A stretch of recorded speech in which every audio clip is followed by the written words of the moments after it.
Muy bien, abrimos el living en este día lunes y recibimos a dos grandes invitados que vamos a hablar de un tema que es muy interesante. Seguramente a ustedes les ha pasado o en la formación o de qué se trata cuando hablamos de la detección de estudiantes con alto rendimiento, con altas capacidades. Por eso vamos a recibir a Ana Paula Galdiano y Alejandro Salazar del ISPE. ¿Cómo andan? Bienvenidos. Buenas tardes, muchas gracias por la invitación.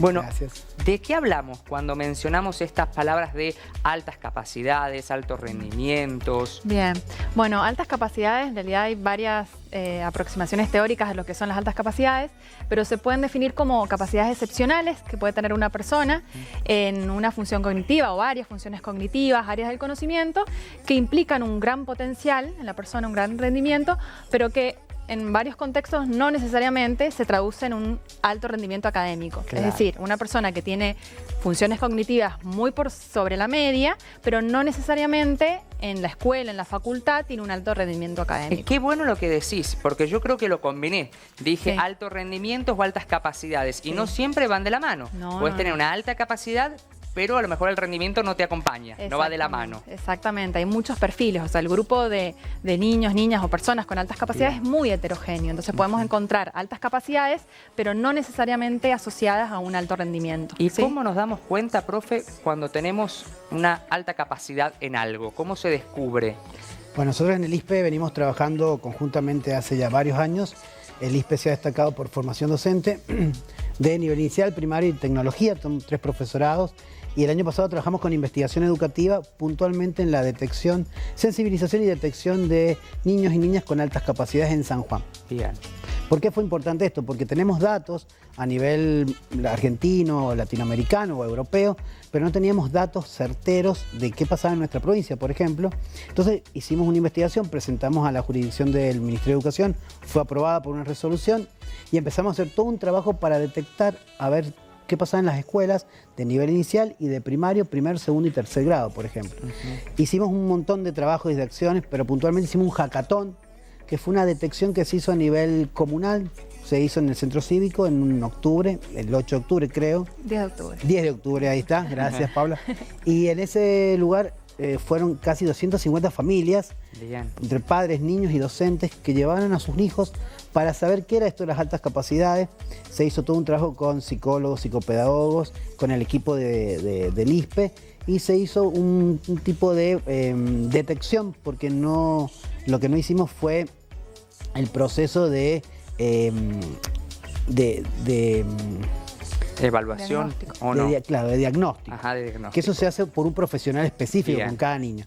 Sino que se detectaron, se hicieron una serie de test donde tomamos algunas variables, por ejemplo, cómo es el día del niño, cómo el niño o la niña de nivel inicial, de primaria, se comporta en el aula, cómo es en la casa, qué gustos tiene, Bien. cómo es su vida cotidiana, por ejemplo, porque una de las características de estos chicos es que son poco sociables, porque al tener una alta potenciabilidad en sus capacidades, les cuesta mucho relacionarse, por ejemplo.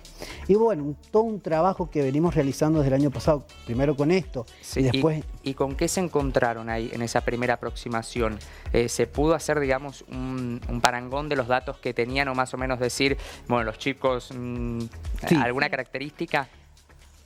Bueno, en el hackathon, como Sí. dice el profesor Alejandro, de las 250, 240 entrevistas, el 58% dio como resultado que se aproximaban, es decir, los niños y niñas evaluados tenían indicadores de un posible perfil de altas capacidades. Ah, mira. Porque dentro del grupo, como ya dije, hay una gran diversidad, hay muchos perfiles, entonces las características van variando de acuerdo a perfil en perfil. Pero un 58% es un montón. Y de ahí cuando tenemos ese 58% o Sí. ese porcentaje, una mamá, un papá o los mismos profes que se dan cuenta que ese chico tiene altas capacidades. ¿Cómo puedo hacer para retomarlo del principio, digamos? ¿Cómo puedo decir, bueno, Facundo tiene una alta capacidad en tal cosa, pero su rendimiento es flojo o medio, no llega a un punto que condice con su capacidad? ¿Cómo puedo hacer explotar esa capacidad para que tenga un alto rendimiento? Bien. Es muy importante, primero, el conocimiento, o sea, que el docente sepa qué son las altas capacidades, sepa cuáles son las características, porque estas pueden variar, como ya dije, en muchos perfiles, y en función de no solamente los niños con altas capacidades, sino el gran grupo, los niños que pueden tener alguna dificultad en el aprendizaje, planificar para la diversidad. Claro. Entonces, planificando para la diversidad con recursos que les permitan a todos los estilos de aprendizaje poder aprender, potenciar las habilidades y los intereses de cada uno.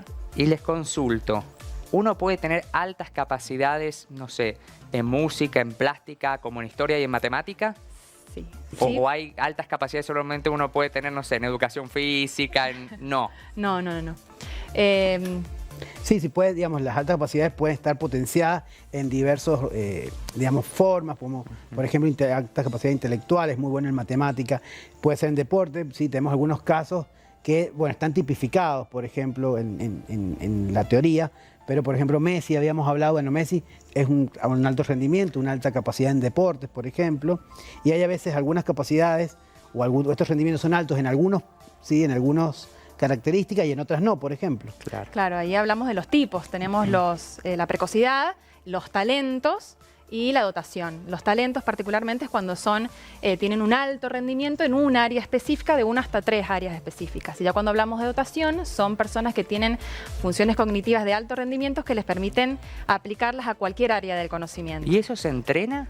No. ¿O surge, digamos, en el chico de manera espontánea? Es genético. O sea, las altas capacidades tienen un gran componente heredado. Que es, o sea, los chicos tienen configuraciones neurobiológicas que les permiten esa capacidad, pero que necesitan ese potencial para poderse desarrollar, el acompañamiento de la familia, la escuela y demás. Eso, y cuando hablamos de acompañamiento, ¿qué hacemos? Seguramente es un horario que está ya la familia en casa, por ejemplo, ahora, que están haciendo seguramente los deberes. Y deben estar escuchando, viste, sí, mi hijo es muy bueno en historia, o eres muy bueno en esto. ¿Cómo hacemos para encaminar a ese chico, decirle, bueno, potenciemos esto que vos sos tan bueno? Por ejemplo, les traigo a colación algo mío. El profe lo sabe porque ha sido invitado varias veces, hablamos de historia. Mi historia ha sido una materia que me ha atravesado toda mi vida, porque he tenido profesores muy buenos que te hacían vivir la materia. Y por ejemplo, en abogacía, en la carrera universitaria, siempre la bolilla 1 y 2, mis compañeros decían, ay no, porque es pura historia. Y yo deseaba que me tocara la bolilla 1 y 2 porque era mi fuerte, y después yo lo dejaba siempre como tema a desarrollar y dejaba la otra como para preguntas. Y era como que siempre me basé en eso, en la parte más histórica como mi fuerte y en la parte como más débil lo otro.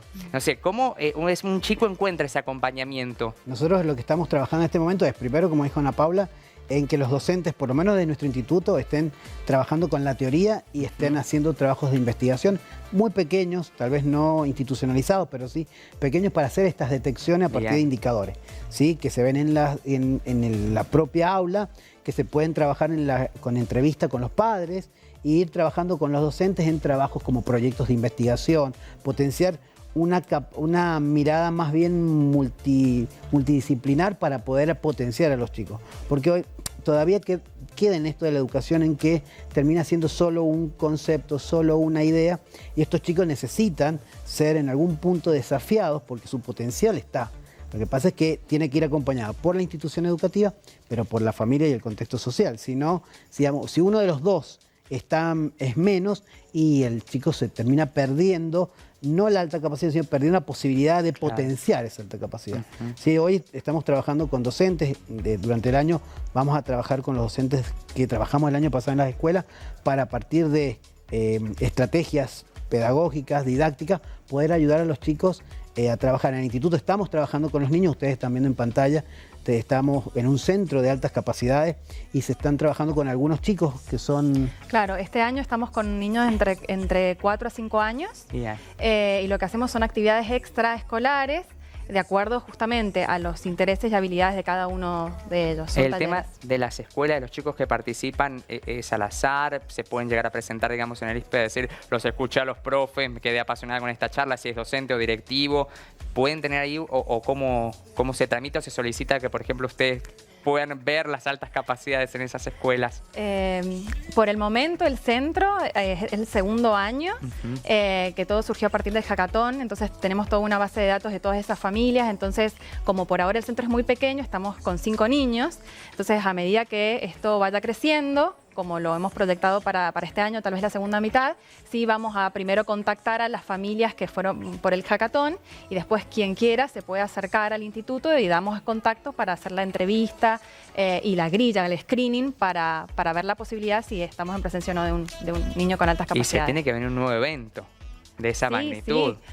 Sin dudas, estamos en el junio, que es el mes de las altas capacidades. El 25 de junio es el Día Nacional. Ah, mira, así que, estamos en este mes entonces. Así que transitando. seguramente nos encontramos en el parque y vamos a estar festejando el Día de las Altas Capacidades y haciendo la segunda jornada de detección también. Muy bien, tenemos que ir. Yo la verdad les voy a contar algo, les voy a confesar. A mí me gusta sorprenderme con las entrevistas. Hace mucho tiempo que dejé de hacer preguntas previas o algo con el entrevistado. A mí me pasaron solamente el tema y se nota que ustedes tienen altas capacidades porque me han enamorado en estos minutos que hemos llevado de entrevista. Es un tema apasionante. Sí. Imagino para ustedes que lo transitan a diario.